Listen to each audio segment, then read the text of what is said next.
Assalamualaikum warahmatullahi wabarakatuh. Perkenalkan, saya Lisa Eningsi. Saya dari Fakultas Hukum ingin menyampaikan tema mengenai pernikahan beda agama. Yang perlu kita pahami, pernikahan adalah suatu ibadah. Ibadah yang didasari dan disandarkan oleh dasar hukum dalam pelaksanaannya, tertuai pada produk hukum di Undang-Undang Nomor 1 Tahun 1974, Jo Undang-Undang Nomor 16 Tahun 2019, dan Peraturan Pemerintah Nomor 9 Tahun 1975 tentang pelaksanaan Undang-Undang Nomor 1 Tahun 1974 tentang perkawinan. Inpres Nomor 1 Tahun 1991 tentang kompilasi hukum Islam perkawinan sah. Perkawinan dianggap sah apabila dilakukan menurut hukum masing-masing agamanya dan kepercayaan itu. Penjelasan pasal 2 ayat 1, tidak ada perkawinan di luar hukum masing-masing agama dan kepercayaan itu sesuai dengan Undang-Undang Dasar 1945. Makna dari pasal 2 ayat 1 Undang-Undang Nomor 1 Tahun 1974 Jo Undang-Undang Nomor 16 Tahun 2019 tentang perkawinan, di poin 1, perkawinan dilakukan tidak menurut hukum agama dan kepercayaan masing-masing. Poin kedua, ada salah satu larangan perkawinan yang dilanggar, maka perkawinan atau pernikahan tersebut tidak sah.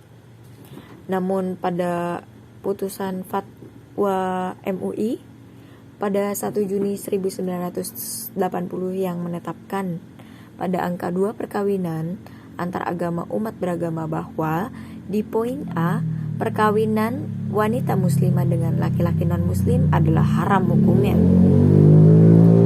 Di poin B, seorang laki-laki muslim diharamkan mengawini wanita bukan muslimah. Keputusan Muktamar Majelis Tarjih dan Tajdid Peraturan Pemerintah Muhammadiyah tanggal 12 sampai 16 Februari 1989 di Malang menetapkan beberapa keputusan menegaskan bahwa nikah antara dua orang yang berlainan agama di Indonesia hukumnya tidak sah. Secara garis besar, agama-agama yang diakui di Indonesia juga melarang umatnya untuk melakukan perkawinan beda agama. Namun, praktek lapangannya, jika ada calon pasangan yang berbeda agama akan menikah, prakteknya ya bisa ikut agama salah satu pasangan tersebut, atau di poin B bisa ikut menikah mengikuti agama salah satu pasangan dan setelah menikah kembali ke agamanya atau keyakinannya masing-masing. Itu saja yang saya paparkan tentang pernikahan beda agama. Selanjutnya saya juga ingin membahas tentang PT-UN ya. PT-UN yang gak asing lagi yang sekarang kita dengar tuh tentang Partai Prima yang menggugat pengadilan tentang KPU. Ya, kita bingung kan, apakah PN atau pengadilan berhak menangkan kasus Partai Prima?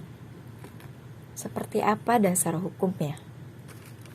Menurut saya pribadi, pengadilan atau PN ya, tidak berhak memenangkannya kasus Partai Prima. Hal ini mengacu pada peraturan undang-undang yang bersifat mengikat KPU yang tetap harus melaksanakan dalam produk hukum tentang tahapan dan jadwal pemilu 2024. Peraturan KPU nomor 3 tahun 2002 tentang tahapan dan jadwal pemilu 2024. Sehingga dengan demikian dasar hukum tentang tahapan dan jadwal masih sah dan memiliki kekuatan hukum yang mengikat sebagai dasar hukum KPU itu untuk tetap dilaksanakan. Seperti itu sih menurut saya dasar hukumnya. Kita sudah jelas tentang peraturan KPU di nomor 3 tahun 2002 gitu. Jadi PN itu menurut saya tidak berhak memenangkan kasus Partai Prima yang menggugat dan menunda pemilu. Sekian pendapat dari saya tentang pemaparannya. Mohon maaf bila ada salah kata atau ada kata yang kurang berkenan. Saya mohon maaf ya.